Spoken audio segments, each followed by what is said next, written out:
everybody. I am Julius Magno.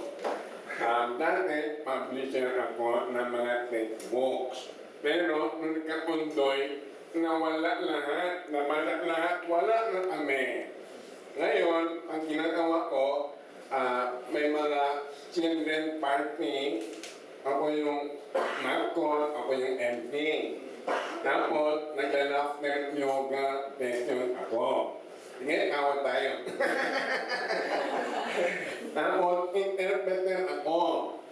English, Spanish, Tagalog. Yun. Ngayon, narimit ko sa radyo tungkol dito, voice work. Tapos, nakinig ako kasi hiling ko maggaya ng tao. No? Yung mga neighbor namin, yung mga tito namin, mga teacher, mga ganong ginagaya ko. Kaya sabi ko, wow, meron palang school, eskwela, para ka mga gongoy, mga nagbuboy. Kaya, kumuha na ako ng papel at naka pencil, ballpen, para dyan in case kung okay yung tabihin yung address o phone number, pupuntahan ko. So kaya, pero phone in ako pa yun, 4 na taong pa yun. Ngayon na ako nakapunta. Yun na nangyari. Kaya, andito na mo. Para makahalan ko.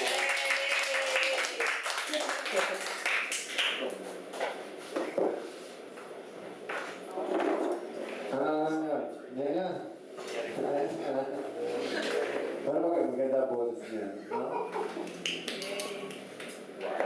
Sige. Sige, hindi ko gagawin ID ko. Gagawin ID. Para si Jeff Jefferson, sila. Ayaw na. Jeff Jefferson.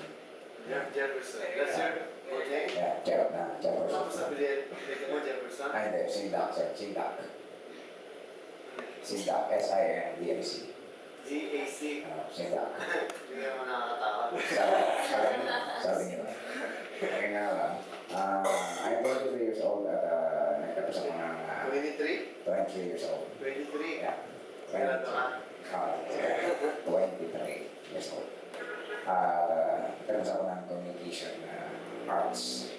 So, kaya ako nandito ay may tinamagay ng boses kasi masaya mo na yung boses kasi pwede nakakatakot. Pwede rin na parang natin lang. Share pa ako ng gusto.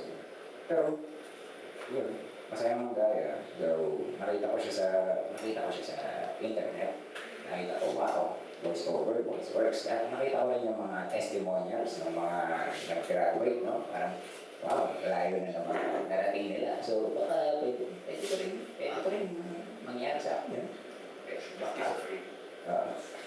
Yun lang, sir. Sa work, Sa freelance video editor. video editor ka? Sigurado ka? Sigurado. Anong gamit mo? After Effects? After Effects, Premiere, Final Cut? Final Cut. Oh? May karir ka rin kagad dito. Hindi kasi Freelance. sa TV, sa film. Saan? Sa karaniwan sa ABS. Oo, nag-ABS ka? Kung saan naman? Ayos naman. Ayos naman. Maganda Hanggang ngayon? Maganda naman yung business. Marami kang pera. Ay, hindi naman.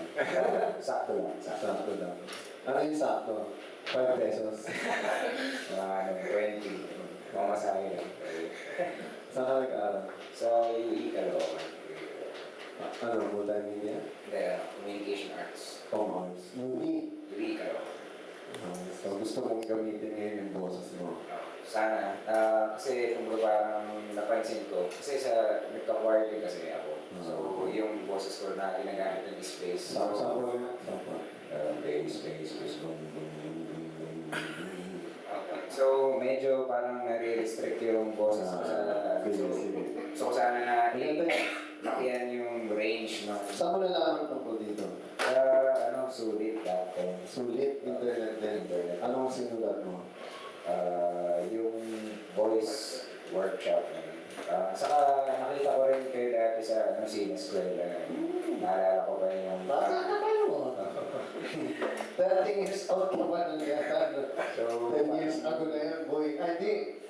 2000 yun, yun na. 12 years ago. Sina Eskwela. So, One man team, di ba? okay pa yung pag-i-explain nyo nun sa kung paano yung proseso. Hindi mo alalain, mas mukha pa kang bata sa totoong buhay. So yun, naging interest ko yung Bata ka pa nun, no? Mga 11 years old ka pa nun. Alalain yun. Mga cartoons na ginagawa ko, mga bata pa kayo. kasi Siya lang yung... nung meron pa pala kami na parang ginagawang workshop. So, yun. Okay yan. Sige, mamaya paliwanag ko kayo sa inyong pagkinan dito. Next. Thank you.